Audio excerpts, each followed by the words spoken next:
Plantes portent bonheur, apportent argent, joie et bonheur dans votre maison.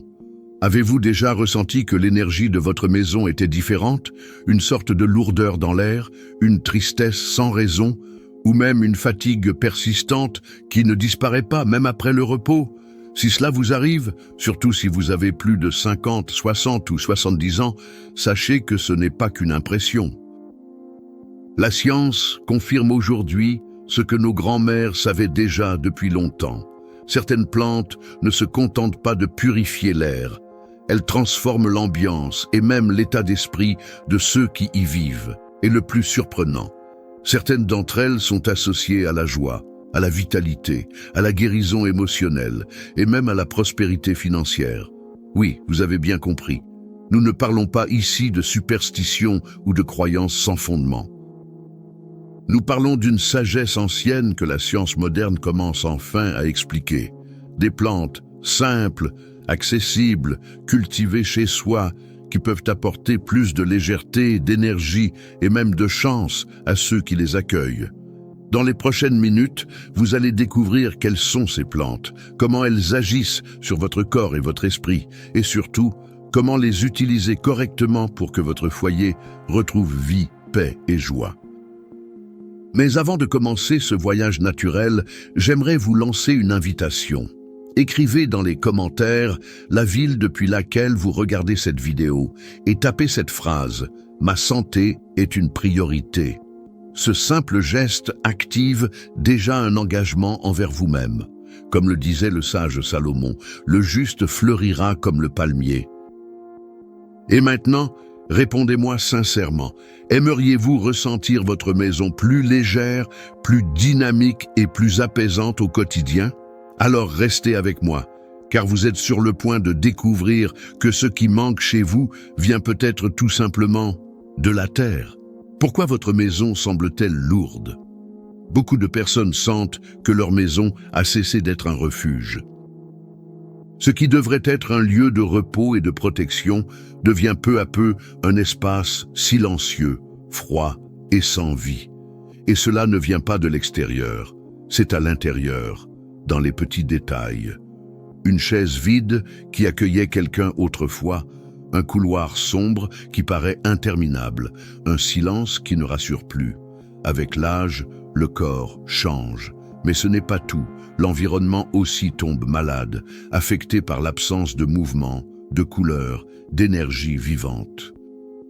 Les maisons trop fermées, sans plantes, sans lumière naturelle, avec peu d'aération deviennent des lieux lourds, denses, chargés. Et ce poids se ressent dans les épaules, dans la respiration, dans l'humeur, dans le sommeil. C'est pourquoi tant de personnes de plus de 60 ans évoquent une tristesse au réveil, des insomnies fréquentes ou une sensation persistante de solitude, même entourée. Bien souvent, ce qui affecte l'émotionnel ne vient pas seulement des souvenirs ou des douleurs physiques, mais aussi de l'environnement. La maison reflète l'état intérieur de ceux qui y vivent et, en retour, elle influence profondément cet état. Ce n'est pas une question de croyance, mais de biologie. Notre cerveau réagit à l'environnement, et un espace éteint envoie des signaux d'alerte, de stagnation, de vieillissement.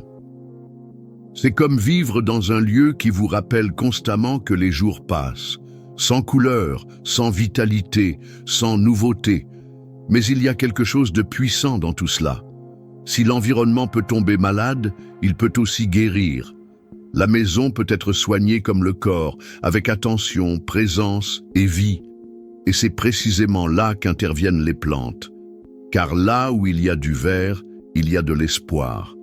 Là où il y a de la vie, il y a du renouveau. Et même si l'âge avance, la maison peut refleurir. Et quand cela se produit, ceux qui y vivent refleurissent aussi. Le pouvoir thérapeutique des plantes. Ces dernières années, la science a commencé à prêter plus d'attention à ce que beaucoup de personnes âgées savaient déjà intuitivement. S'occuper des plantes fait du bien au corps et à l'esprit. Le contact avec le végétal réduit le taux de cortisol, l'hormone du stress, et active des zones du cerveau liées au plaisir et à la mémoire affective. Un simple pot de fleurs dans un coin du salon peut provoquer de véritables réactions chimiques dans l'organisme, améliorant l'humeur et renforçant l'immunité.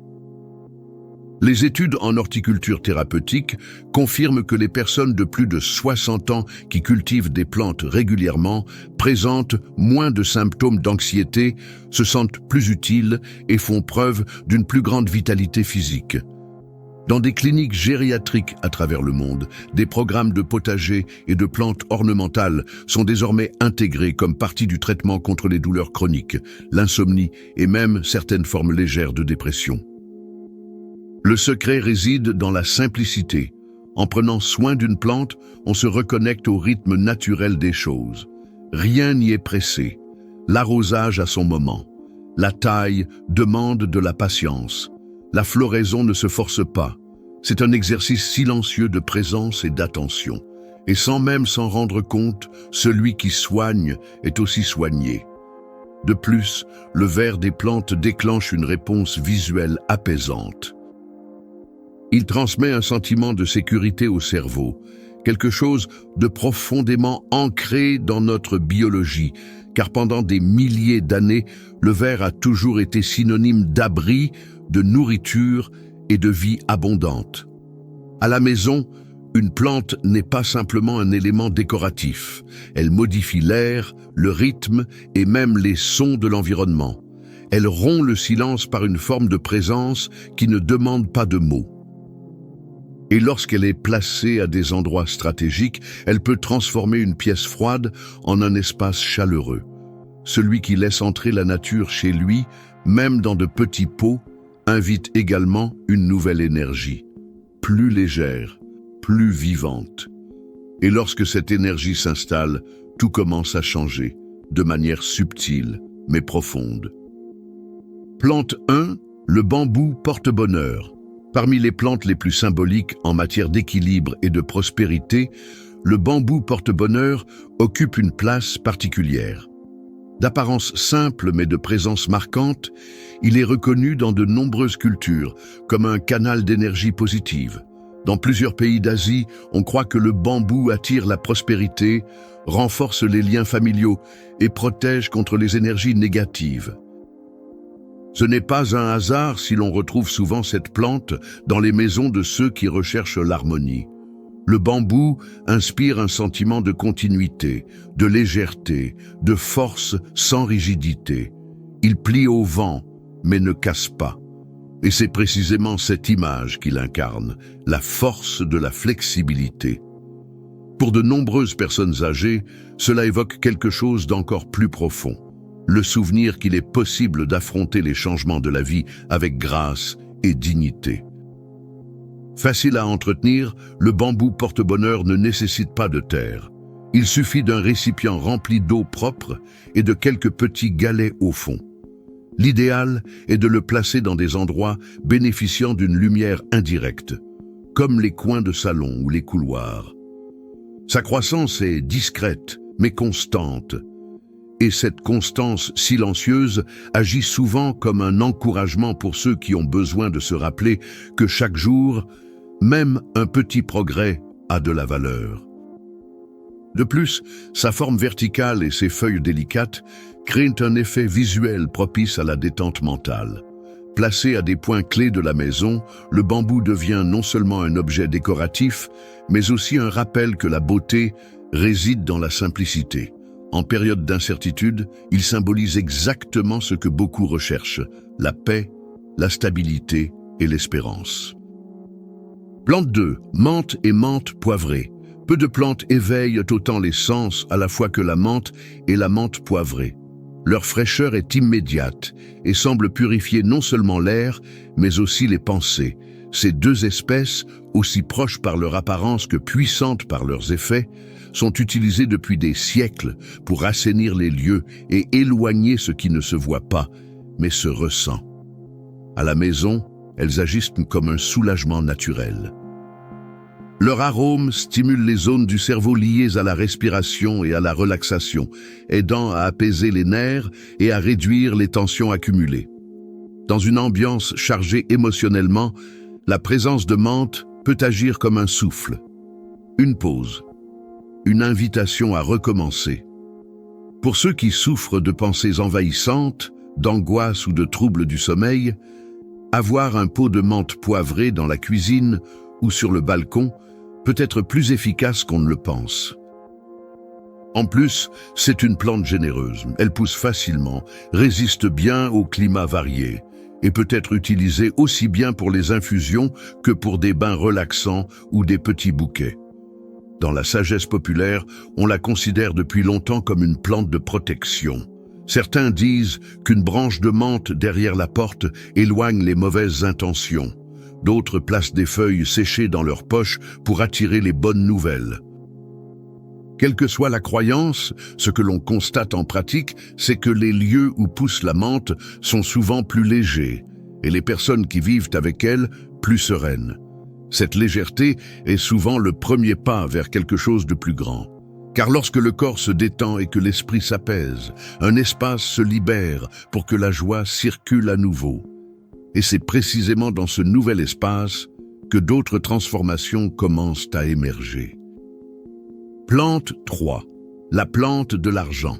Parmi toutes les plantes que l'on cultive à la maison, rares sont celles qui portent un nom aussi explicite, la plante de l'argent. Très populaire au Brésil et dans plusieurs régions du monde, le Plectranthus est une plante aux feuilles vertes, rondes et douces au toucher, qui pousse facilement si elle est bien placée. Mais ce qui frappe surtout, c'est le symbolisme qu'elle véhicule. La tradition dit que ceux qui en prennent soin avec amour ne manquent jamais de rien. Pas nécessairement d'argent dans la poche, mais de mouvement, de fluidité, de cette sensation que la vie avance. Et cela, pour beaucoup qui ont l'impression que les jours se ressemblent, c'est déjà une grande richesse. Discrète, la plante de l'argent dégage pourtant une énergie expansive. Ses feuilles poussent vers les côtés et vers le bas, comme si elles diffusaient l'abondance. C'est pourquoi il est recommandé de la placer en hauteur, sur des étagères, dans des coins de placards ou près des fenêtres bénéficiant d'une lumière douce. Là, elle peut s'épanouir librement, ses tiges tombant en cascade comme un petit flot de vitalité. Dans les maisons silencieuses, peu aérées, cette plante agit comme un rappel constant que la vie est encore là, qu'il y a du temps, qu'il y a de l'espace, et que la prospérité commence souvent par de petits gestes. Arroser, observer, prendre soin, elle agit aussi comme un point d'attention. Quelqu'un qui entre dans une pièce et y voit un pot bien fourni de plantes de l'argent ressent quelque chose. Une ambiance d'accueil, d'abondance, d'attention, et cela, sans un mot, transforme l'atmosphère. Car avoir un foyer vivant ne dépend pas seulement du mobilier ou des souvenirs. C'est ressentir qu'il y a encore du mouvement. Et cette plante, silencieusement, le rappelle chaque jour. Plante 4, le chrysanthème. Certaines fleurs séduisent par leur apparence, mais le chrysanthème va plus loin. Il a une présence apaisante. C'est le genre de plante qui, en fleurissant, semble ouvrir un espace dans la maison et dans le cœur de celui qui l'observe. Avec des couleurs allant du blanc doux au jaune éclatant, le chrysanthème ne fait pas que décorer, il apporte la paix. Dans de nombreuses cultures, cette fleur est associée au bonheur et à la longévité. Au Japon, par exemple, elle symbolise la célébration de la vie. Et ce n'est pas un hasard. Des études montrent que la présence de fleurs comme le chrysanthème peut influencer directement l'état émotionnel, contribuant à la réduction du stress et à un sentiment de bien-être chez les personnes âgées. C'est une plante qui préfère l'extérieur, mais même en intérieur, lorsque ses fleurs sont placées dans des vases avec de l'eau fraîche, elle conserve toute sa force symbolique. Les salons, balcons ou espaces de repos se transforment à son contact. Elle adoucit l'atmosphère, apporte de la couleur sans excès, de la joie sans tapage. Et peut-être que le plus beau, c'est cela. Le chrysanthème ne demande pas grand-chose. Un peu de soleil, un arrosage modéré, et il rend en beauté ce qu'il reçoit. Pour ceux qui vivent des jours silencieux ou portent des souvenirs lourds, cette plante offre une pause, une manière de se rappeler que même dans les moments les plus difficiles, il est encore possible de fleurir. Chaque fleur qui s'ouvre semble murmurer « Il y a encore de la beauté dans le présent ». Et lorsque cette beauté entre dans la maison, quelque chose en nous se réorganise aussi. Car prendre soin du vivant, même d'une simple fleur, est un acte silencieux d'espoir. Et à tout âge, l'espoir est une force qui régénère. Plante 5, l'eucalyptus. Parmi toutes les plantes que l'on peut avoir chez soi, l'eucalyptus est l'une des plus complètes. Son arôme reconnaissable entre tous emplit l'espace de légèreté et de fraîcheur. Il purifie l'air, mais semble aussi nettoyer quelque chose de plus profond. Les pensées envahissantes, les émotions refoulées, les sensations de lourdeur qui s'accrochent. Placer des branches d'eucalyptus à des endroits stratégiques, couloirs, salons ou même dans la salle de bain, transforme presque instantanément l'atmosphère. C'est comme ouvrir une fenêtre, même quand tout est fermé. Son parfum discret pénètre l'air, stimule la respiration et apaise l'esprit. En période d'agitation ou d'anxiété, cela peut être plus puissant qu'on ne le pense. En médecine naturelle, l'eucalyptus est réputé pour ses effets thérapeutiques sur les voies respiratoires. Mais au-delà du physique, sa présence dégage aussi une dimension émotionnelle.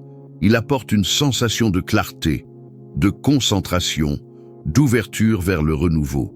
C'est pourquoi beaucoup l'installent dans leur bureau ou dans des espaces dédiés à la prise de décision.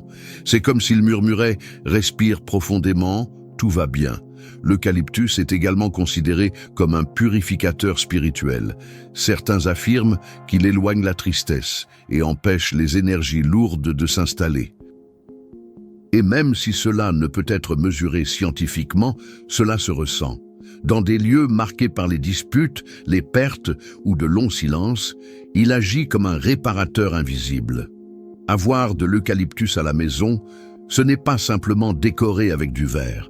C'est créer un espace où l'on respire mieux, où l'on pense avec plus de clarté, où l'on vit avec plus de douceur. Car parfois, tout ce dont une maison a besoin, c'est d'un souffle nouveau. Et tout ce dont une âme fatiguée a besoin, c'est d'un peu plus d'espace pour recommencer. Madame Carmem est le pot de menthe. Madame Carmem a 72 ans et vit seule depuis la disparition de son mari. Sa maison, trop silencieuse, n'apportait plus le réconfort d'antan. Les après-midi semblaient plus longs, les jours plus ternes. La radio jouait doucement, juste pour combler le vide. Les plantes qui autrefois coloraient le jardin étaient fanées, oubliées par le temps. C'est lors d'une courte visite de sa voisine que tout a commencé à changer. Elle lui a apporté un petit pot de menthe fraîchement planté et lui a dit simplement « Une plante vivante attire les bonnes choses, Carmem. Commence par ça. » Au début, elle l'a accepté par politesse. Elle a posé le pot près de la fenêtre de la cuisine, puis a continué ses journées comme d'habitude. Mais quelque chose a changé. L'arôme frais de la menthe se répandait dans la pièce chaque fois qu'elle préparait son café. À chaque arrosage, quelque chose en elle semblait se remettre en mouvement. C'était discret, presque imperceptible, mais réel. Elle a recommencé à ouvrir les fenêtres plus souvent, à balayer la terrasse avec plus de soin, à arroser les vieux pots desséchés qu'elle gardait encore. 2 semaines plus tard, elle a acheté des graines de fleurs et de nouveaux pots. Elle s'est remise à s'occuper de ce qu'elle avait délaissé, et en même temps que sa maison renaissait, elle aussi renaissait. Son visage fatigué a retrouvé un nouvel éclat, sa voix plus vive, son rire plus spontané. Même sa fille, qui s'était éloignée, a remarqué le changement et a décidé de venir plus souvent. Ce n'était qu'un pot de menthe.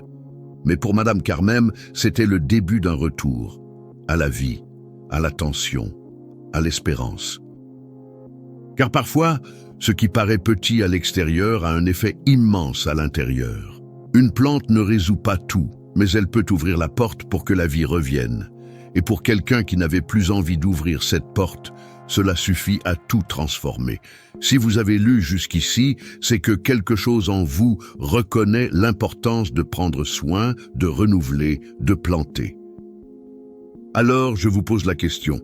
Laquelle de ces plantes aimeriez-vous avoir chez vous en premier? Laquelle vous a le plus touché? Écrivez dans les commentaires le nom de la plante qui vous a le plus parlé. Et profitez-en pour noter également « Ma santé est une priorité ». Cette simple phrase peut être le premier pas vers une nouvelle étape. Et n'oubliez pas, votre maison mérite d'être vivante. Et vous aussi. Car lorsque la maison refleurit, ceux qui y vivent refleurissent aussi. Comme disait Cicéron, si vous possédez un jardin et une bibliothèque, vous avez tout ce qu'il vous faut. La nature est à votre portée. Et parfois, tout ce dont elle a besoin pour commencer, c'est d'un pot, d'un peu d'eau et de votre oui.